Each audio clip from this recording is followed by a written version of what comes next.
We don't have time for fit checks. Let's roll. All right, guys. Anytime that you're building a huge project, I'll call this a big project for us. Yeah. Everything matters, right? Every little. You got to think of everything, all the way down to the size that you're building, the materials you're going to build out of. You got to think about water lines, electrical. You got to think about any kind of plumbing other than your water lines. I mean, there's a lot of stuff to think about. So today we're going to kind of go through our thought process. Today we're going to kind of go through our thought process. Why can't you We're say going to process? go through our thought process and kind of like the options that we're thinking about doing for water troughs. For our pen setup, all the way down to the foundation that we're using, Bunks. even how we're going to power this baby. Yeah, everything. So let's do it. Let's get started. Anytime you start a project, the foundation is the most important part, so let's go start with the foundation. Kind of like, this is like a capsule sermon. Yeah. Kind of like our own foundation, Cody. Yeah. I think I built on sand. I hope you built on a solid rock.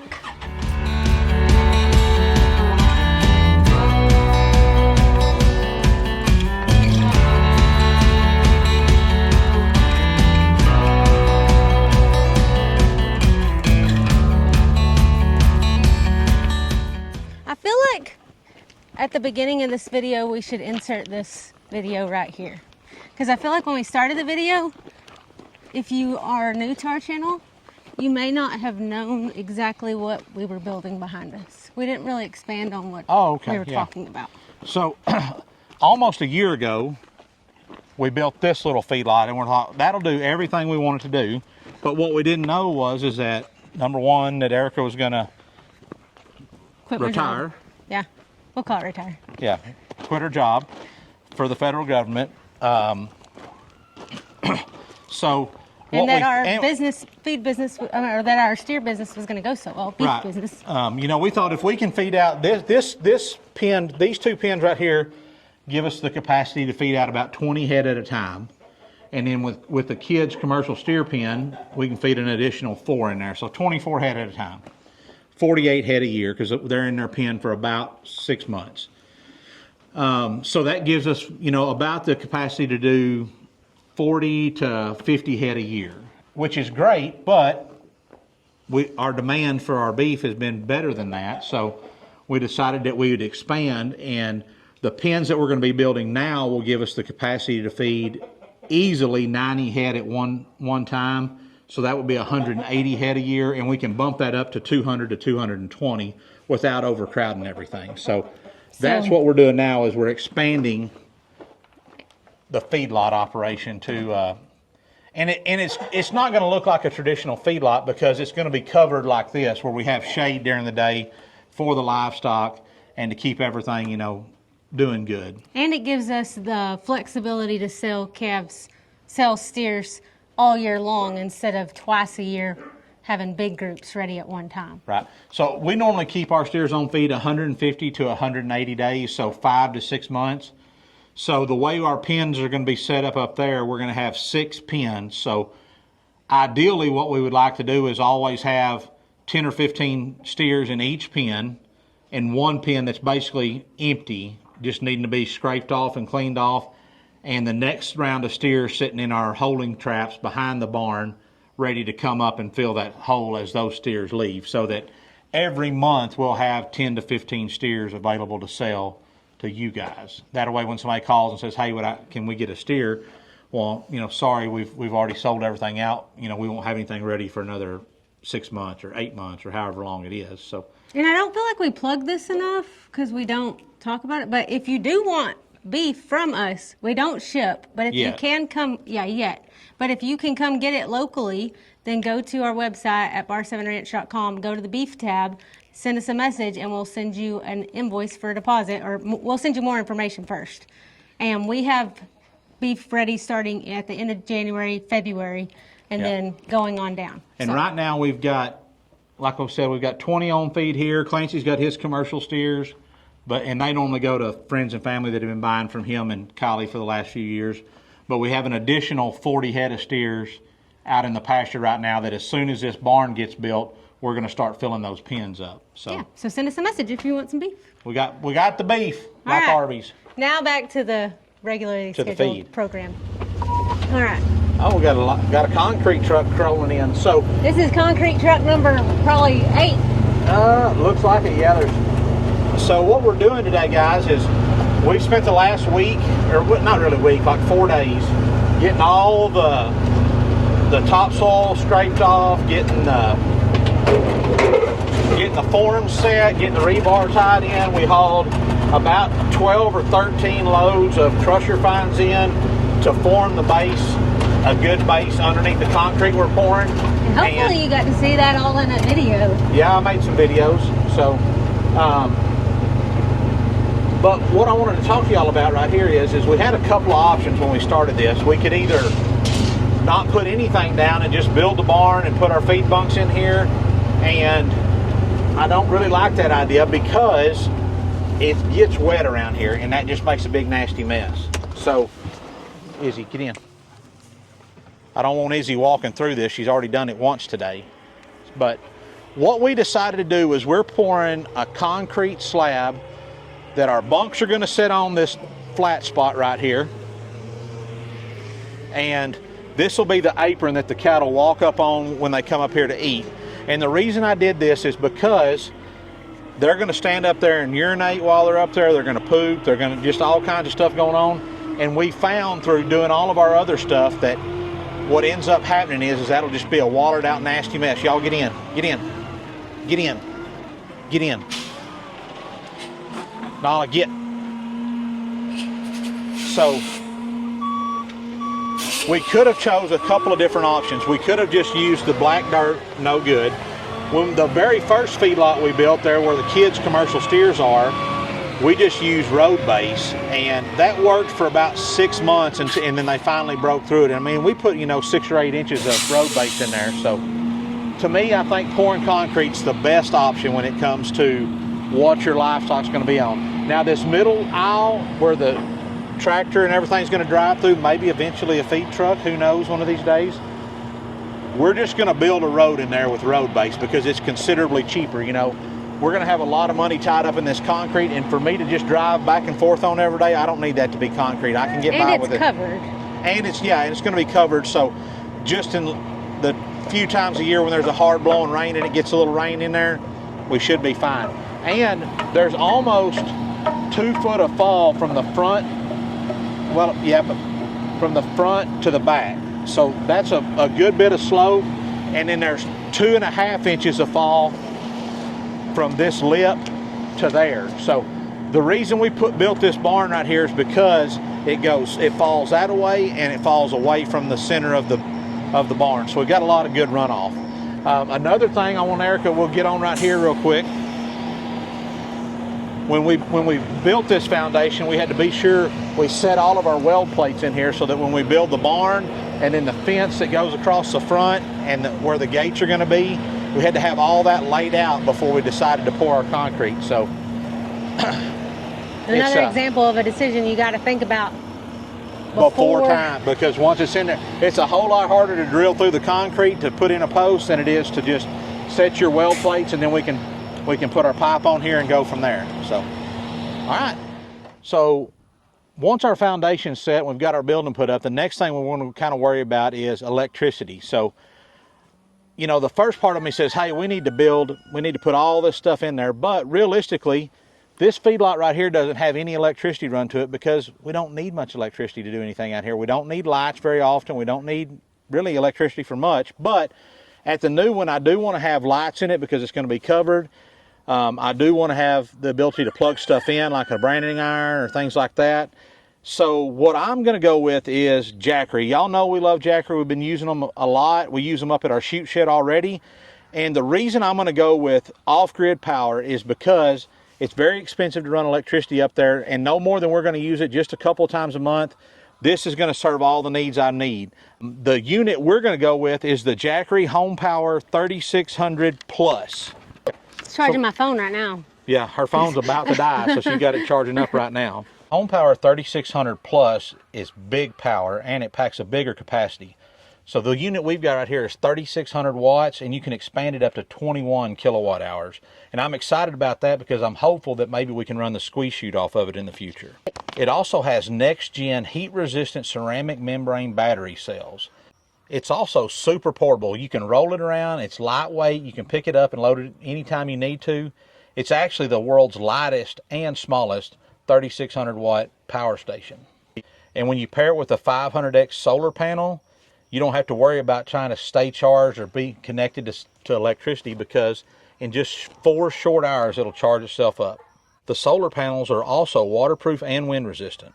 And everybody likes to save money when it comes to taxes, so this unit qualifies for up to 30% federal battery tax credit. In this Prime Big Deal Days, Jackery is offering up to 65% off. So grab it October 7th through 8th with the link down below.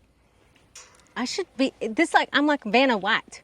Absolutely. Up next is water troughs, y'all. Let's look at one of these. So we've tried all kinds of water troughs in the past. I was trying to see if this one was clean before we started. No. It's got a little out. Okay. It's not, the water's clean. It's Algae just got a little cleans stain the on it. water, right? That water's clean. I drink that. The water's, Cody. So, in the past, we've tried every kind of water trough through it. Not every kind, every brand, but multiple different kinds. When we first built this place, we've got a concrete water trough up here that we're going to show you. That was the first water trough we put in. Remember, me and Fred went and got it in San Angelo. Can you? Yeah. So, talk to you real quick about, this was the first water trough we ever bought for this place. Maybe besides a big Rubbermaid one or something, but more of a permanent type water trough. And I really liked it because a lot of livestock can drink from it at once. It works really good in this fence line, except, you know, this water is going to be warm by the end of the day because it's just going to sit here with the sun beating on it. With this much sitting still, it just kind of gets stagnant and stale. It promotes, you know, mosquitoes and all kinds of, any of those little organisms and stuff that want to lay their larvae and stuff in water. You know, it's just, I really like the smaller bowl water troughs better because it's just cleaner, fresher water on demand. So that's one of the downfalls to this. The benefit is it waters a lot more livestock at once. And we set it up there first, and then we moved it to where it's at now afterwards. But we didn't have any rubber water, like regular water. Well, I guess we did have first? a big rubber water trough like we've got over here that's junk now. You know, there's the big rubber water troughs, and they're good for moving around if you're just going to use them for a little bit. I don't like them as a permanent structure. We've tried the concrete ones. I really like the concrete ones because they're long and they provide a lot of water for a lot of animals all at once. But it's not like we're out here trying to water 200 head of cows at one time as they're coming by, and we need that volume. We've got a bunch of these Miracle little springs. We've got, you know, there's 1, 2, 3 of them sitting right here. We've got 2 up in the lots. And you know, I really like these because, number one, they're easy to clean out. I mean, you just pop this little plug out and you can clean that water trough in no time. You can actually even plug it up to where you can shut this side off. So if you don't want this side to have water and you want that side too, you can plug that off. I really like that about them. Tell us what's wrong with this situation right here, guys. Okay. What's wrong with it? Are you talking about the debate on whether or not the plug's on the right side? Well, this one has never been knocked out and drained out the water on the ground. The one that's on the inside in there was knocked out and drained and ran for like 5 or 6 hours. So anyways, the benefits to this is it's small and it's fresh water. After that first steer comes up and drinks, you know, a gallon or 2 of water out of here, then it continues to fill up and it's fresh water for everybody else that comes along behind it. You don't have near as big an area to evaporate water. I really like that about it. They're insulated, everything's closed in where the cattle can't get to the float mechanism, they can't get to the cutoff valve. The only downfall I found with these is, and it doesn't happen every time, but like if we get 3 or 4 days of really cold, like below freezing weather, these have froze up on us, and that's the only thing, that's the first thing I don't like. And you can set them to where they run over and it makes a mess, but they don't freeze, and I don't really like doing that, so I really want to try to find an option that won't freeze, period.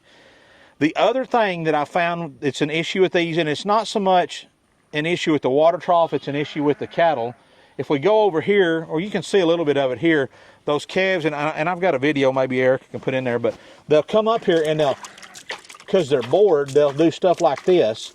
And when you get 15 or 20 of them doing that, you get a lot of wasted water and you get a big, nasty mud hole mess. So, but I guess that begs the question, like, is that pertaining to just this type of water trough? I mean, they're going to do that with any... No, because they do make water troughs like this that have like a lid that they have to raise up and get a drink out of. Right. And they make some that have a ball in them that they have to push that ball down to get to the water, and I think that would prevent some of that. But I've never tried those. So what are y'all's thoughts on that? When you talk about your water troughs, you have to decide where you're going to put them in your pen and then what you're going to put around them. So we've tried putting road base around water troughs, and that doesn't do too good, because once it gets wet and nasty, it shoves the rock down in there. We pour these little concrete slabs, which you got to have concrete to mount these to because they bolt into the concrete. This slab really, because I'm cheap, is not big enough. It should be about 5 or 6 times this size. It should be a lot bigger and come out here a little more, but I'm just cheap, guys. So I guess that begs the question I haven't asked. Why are we waiting to build the pens before we pour concrete in the pens up there? Yeah, I mean, because I haven't made my mind up if I'm going to build the pens straight off the barn or at a slight angle off the barn, more like an arrow kind of. So I don't exactly know where I want those, and I don't know what I'm going to build my pens out of. So that leads us to the next part is, what are you going to construct your pens out of? Everything we have on this place that we've built is built out of these continuous fence panels. I really like these. These are 5 rails. They come in 20-foot sections, and you just slide them together, and they're not really made to weld them solid, but that's what we do. And they go up fast. I mean, you can put up a big run of fence very quickly with it, with a couple of people to help you. Somebody to weld, somebody to run the skid steer or the tractor to keep everything picked up and lined up. It goes up extremely fast, and it's very sturdy and very durable. But you got to drive a post every 10 foot to support it, so you get a lot of money tied up in that. The other option, if we walk around this way... What if a steer gets its head hung in the fence and you have to cut the fence? Do you ever repair that? You leave it out, that way if it happens again, you don't make that repair in case it happens again. Oh, okay. They can get out on their own. Okay. I was just looking Eric has been a smart aleck. I could see it in the background of that video just now, so I was like, people might see that. We still haven't fixed the fence, Why don't you jump in and we'll drive down there? Where are we driving to? We're going to drive down here and take a look at some. Oh, okay. So, are we showing what not to make a fence out of? Yeah, so I even thought about, using net wire, because this isn't really where these cattle are going to be in the feedlot. Is not necessarily going to be a high pressure area, but you can see what these steers have done to this net wire fence, and it was pulled up tight like it's supposed to be, but they've just stuck their heads through it and tore it up. It's just, that to me is not a good option. Now, this might be an option if you wanted to use a net wire like that, if you ran maybe I've seen some guys that have run some cables, 3 or 4 cables along there to really stop the steer from being able to push against the fence. Do you think if there's no grass over there, they would stick their head through it? Probably, yeah. They're just butt heads. Just butt heads. But see, like this is some scraps of the continuous fence that we've had left over from projects. And like this right here, in our first set of cow pens up there, I built all my gates out of this. I just took a piece of angle iron. I'd cut these ends off straight and then weld a piece of angle iron on the ends of it and made all my gates out of it. So it made gate building also pretty quick. But the other option I've been looking at, other than continuous fence, is there's a lot of companies out there that are building these freestanding panels. They're like 24 foot long, made out of 2 5/8 or 2 7/8 pipe. And I think for what they are, they're very affordable. They're, in that $300 to $350 price range. They're very stout built. They're portable, meaning you can move them. If you ever decide once you've got something like this built, hey, I don't like where it's at, or I don't like the design of it, you just pick them up and move them. They just chain together. I've never used any of them, but I'm thinking about that as an option. And the next option to talk about is... Hold on. Oh, you're on to you're the next one? Are you still doing fencing? No, I'm through with fencing, I think. Okay, now on to bunks, feeders. Feed bunks, yeah. Here, Okay, you talk this. No, I don't want to talk this. Yeah. So, no. Hey, I did think of a new T-shirt option for our merch store, though. Oh, yeah? Yeah, you know, like say no to drugs? Yeah. I'm going to say no to bunk-ins. Bunk-ins, T-shirt. okay. Yeah, because We'll sell 3 of those. So, but hey, so when we built this one... Bro! What? You almost busted just now. No, that's moving. Let me that get right. over here where you can see the end of this so you can kind of see it. So these are called J bunks, obviously for their J shape. So they're taller on the side that you're going to drive the feed mixer or feed truck down, shorter on the side that the steers are going to eat on. So I really, really like this style of bunk for a couple of reasons. The front is slanted towards the middle. The back is slightly slanted towards the middle, so the feed's always falling to the bottom. They make some companies make these with a round bottom in them, so the feed always goes down into the very, very bottom of the bunk. I don't like about those is that it's hard to clean that out. You know, you can't take a shovel and just run through a round bottom trough. It's not going to work good. I like this. We're going to allow about 5 to 6 head per feed bunk. So what the pens we're designing up there are you know, about 15, maybe 18 or 20 at the most. So I'm going to put 30 foot of feed bunks up there. That'll give everybody plenty of room. I'm probably going to stay with a concrete feed bunk. I really like that. The other option is, and we'll show you these, is we've got some metal flat bottom bunks. That's an option. So are some round pipe bunks that are cut in half out of a piece of pipe. Those are options. But for the permanency of what this is going to be, I think I want to stay with the concrete feed bunks just because it's just, they'll outlast me and Erica. They'll be here forever. The pipe ones probably would too, but what I think about is with pipe is that slobber and that urine, I mean, they're going to turn around and scratch their butt and poop or pee on here. Not pee for a steer. It'd be hard for them to get that over there, but y'all know what I'm saying. Over time, I just think that might rust out or rot out. There's lots of places you go around that had a piece of pipe welded in for a feed bunk and it's rotted out and it's not there anymore. So I think for permanency, I would choose to go with concrete. What are your thoughts on it? So one thing we've already chosen, though, that we kind of haven't, I mean, it's kind of obvious, is that we're doing permanent shade in that barn because that barn has permanent shade. We'll probably, yes. So the way we laid it out, it's kind of running, it's going to have shade on the west side when the sun's coming up and a lot of shade on the east side when the sun's going down. On the west side of it, we may end up having to put some additional shade just because that's the hottest part of the day is in the afternoon.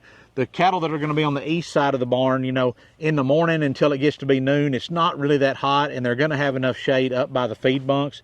That's really what we're hoping is that the shade that's provided over the feed bunks will draw them to the feed more so that they eat more. But a couple of options for shades that are available are you can build a permanent structure like another barn or a shade, you know, just something like a single slope roof for shade. You can build a structure and stretch the shade cloth on it, or we did how long ago? We did that when we first built our lot 16 years ago and never bought a shade cloth to put up in it.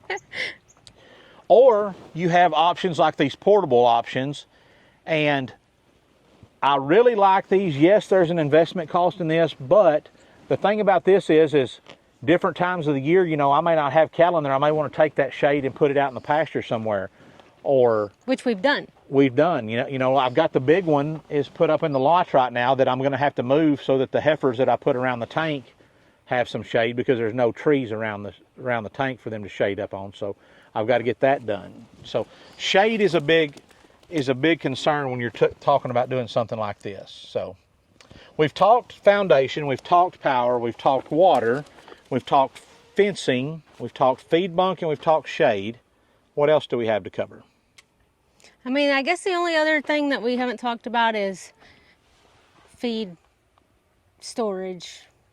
Yes, good idea. So right now, let's walk over to the, all right, on the same page. So let's talk about our feed options. This always gets a big stir going on about how we feed these steers.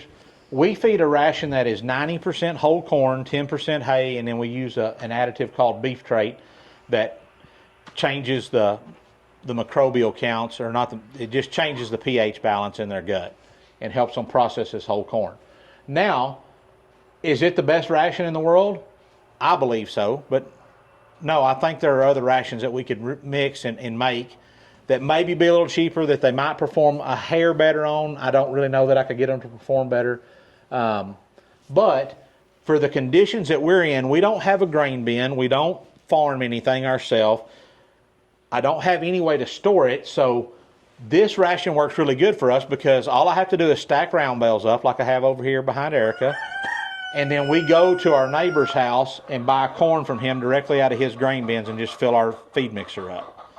Now, in the future, once we get the barn built and we get the pens relocated and we get all the squeeze chute and everything set up there, the last piece of my puzzle is to put in 1 to 2 grain bins where I can buy a year's worth of corn at harvest and store it on site. That way, all we have to do is stick a bale of hay in here, chop it up, pull under our own grain bins, fill it up with corn, and go feed.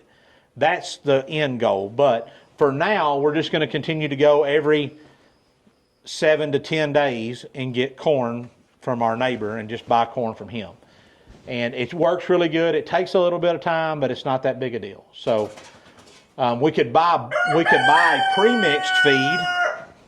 Another option would be to buy a pre-mixed feed and have it delivered, and then all we'd have to do is just load the feed mixer and put it out. But there again, we'd have to have another barn or facility to store that in, and that costs money to build. It costs taxes every year because you have a permanent structure that you're having to pay for. So for us to do what we want to do, this works best for us. So that's just a few of the things that we think about as we're going through this. But go ahead. Go ahead.